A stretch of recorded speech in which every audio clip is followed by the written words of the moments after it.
మాలలంతా ఐక్యత అయ్యి మాలలందరూ కలిసి ఒక తాటి మీద నడిచి రాబోయే ఎలక్షన్లో 2024లో జగన్మోహన్ రెడ్డి గారికి మంచి మద్దతు ఇచ్చి మంచి మెజార్టీని గెలిపించాలని మేము అందరం ఉద్దేశించుకున్నాం. ఎవరో కళ్ళబుల్లో మాటలు చెప్పుకుంటూ 4-3 రంగులు జెండాలు వేసుకుంటూ పేటల్లోకి పల్లెల్లోకి ఓడల్లోకి వచ్చి మేము ఇది చేస్తాం అది చేస్తాం అంటున్నారు. ఎవరు ఏమీ చేసింది లేదు. 2014 నుంచి 2018 వరకు ఎంత మనధర్మ శాస్త్రంతో ప్రవర్తించారో ప్రజలందరూ చూస్తూనే ఉన్నారు. కానీ ఈనాడు ఒక దళిత బిడ్డ, ఒక ఎస్సీ బిడ్డ ఈ రోజున దమ్ము ధైర్యంతో కాళ్ళ ముందుకు ఎగరేసి తిరుగుతున్నాడంటే దానికి కారణం బాబాసాహెబ్ అంబేద్కర్ రాసిన రాజ్యాంగంతో నడుచుకుంటున్న జగన్మోహన్ రెడ్డి గారికి మేము రుణపడి ఉంటాం. ఎందుకంటే ఈ 5 సంవత్సరాల్లో ఒక దగ్గరికి వెళ్ళి నమస్తే చౌదరి గారు, నమస్తే రెడ్డి గారు, నమస్తే దొర గారు, నమస్తే అయ్య గారు, మాకు ఇది కావాలి అది కావాలి అని ఎవరి దగ్గరికి వెళ్ళకుండా సంక్షేమ పథకాలు ఏవైతే ఉన్నాయో నీ గడప దగ్గరికి ఒక వాలంటీర్ని పెట్టి పేద ప్రజలకు ఎస్సీ బీసీ మైనారిటీ ప్రతి ఒక్కరికి కూడా ఎవరి దగ్గరికి వెళ్ళకుండా మా పథకాలన్నీ మాకు జగన్మోహన్ రెడ్డి గారు మంచిగా అందిస్తున్నారు.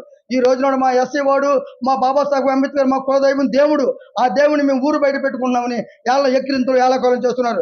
గత ప్రభుత్వంలో తెలుగుదేశంలో అంబేద్కర్ విగ్రహం కడతామని శంకుస్థాపన ఎక్కడ అమరావతి నడిమధ్య ఊరి చివరి ఎక్కడో 30 కిలోమీటర్ల దూరంలో పెట్టారు. కానీ జగన్మోహన్ రెడ్డి గారు ఆంధ్రప్రదేశ్ నడిబొట్టిన విజయవాడ నగరంలో నడిబొట్టులో ఒక ఎస్సీ బిడ్డని దళిత బిడ్డని బాబాసాహెబ్ అంబేద్కర్ని 200 అడుగుల విగ్రహాన్ని ఎత్తైన ప్రదేశంలో కట్టిన ఘనత బాబాసాహెబ్ విగ్రహం కట్టాడంటే దానికి ముఖ్య కారణం జగన్మోహన్ రెడ్డి గారికి.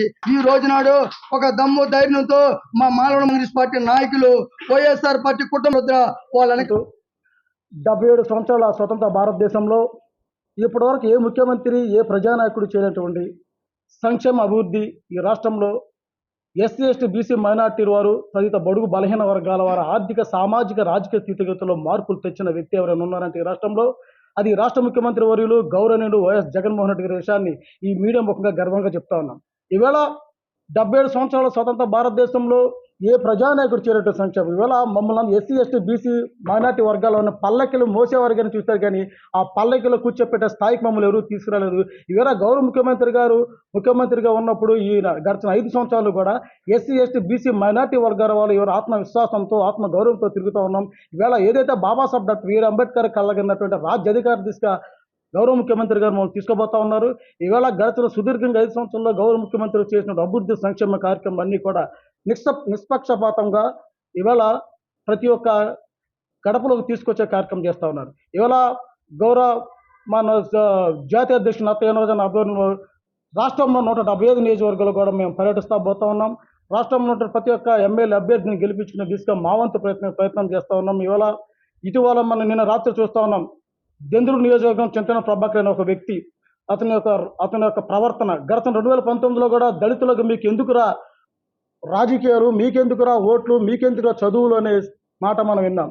నిన్నటి రోజు రాత్రి తన ఎలక్షన్ క్యాంపెయిన్కి ఒక దళితుడిని జగన్మోహన్ రెడ్డి గారు ఒక సంక్షేమ పథకాలు ఇచ్చారు, మమ్మల్ని అన్ని విధంగా అభివృద్ధి చేశారు అని చెప్తే బోషాడికేని అన్పార్లమెంట్ సంబోధిస్తూ బోషాడికైన పద్ధతికి అర్థం తెలుసా చింతన ప్రభాకర్ అని చెప్పిన మీడియా శాఖ తను ప్రశ్నిస్తా ఉన్నా. నీ వైఖరి ఇంకా మార్చుకుపోతే ఎలా?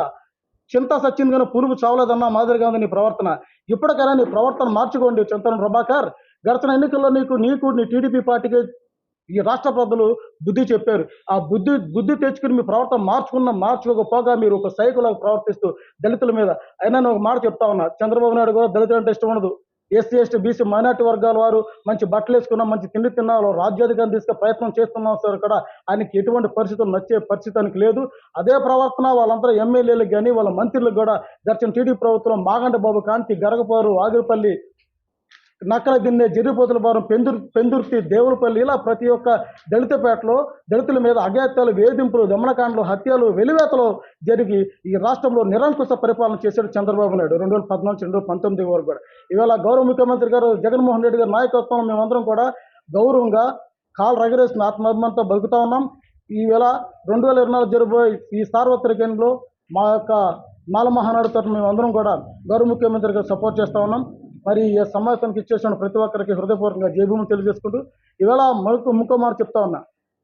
చంద్రబాబు నాయుడు 2014 నుంచి 2019 చేసినటువంటి ఈ రాష్ట్ర ప్రజలు గుర్తించిన మాట ఏదైనా ఉంది అంటే ఎన్నికల మేనిఫెస్టోని మాయ చేసినట్టు మాయావేనుడు దొంగ అయినట్టు చంద్రబాబుని నమ్ముతారా? 2019 నుంచి 2024 వరకు తన ఎన్నికల మేనిఫెస్టో ఇచ్చిన వాగ్దానాలన్నీ కూడా 100% కూడా అమలు చేసినటువంటి ఎన్నికల మేనిఫెస్టో అమలు చేసిన మొనగాడనేటువంటి గౌరవ ముఖ్యమంత్రి నమ్ముతారా? ఈ రాష్ట్ర ప్రజలు గుర్తెరిగి ఈవేళ సంక్షేమ పథకాలన్నీ కూడా మనందరం కూడా ఒక పూట అన్నం పెడితే మనం ఈ రోజు ఎవరిని కూడా మర్చిపోలేం. అలాంటి ఈ రోజు మన పిల్లలు కూడా గౌరవంగా బతుకుతున్నామంటే అది గౌరవ ముఖ్యమంత్రికి పెట్టిన భిక్ష అన్న విషయాన్ని మీరు అందరూ గ్రహించి ఈవేళ ఈ ఒక రాబోయే రోజు సార్వత్రిక ఎన్నికల్లో మన గౌరవ ముఖ్యమంత్రి గారిని మన పార్టీని మన బుధ స్కంధాల మీద వేసుకుంటే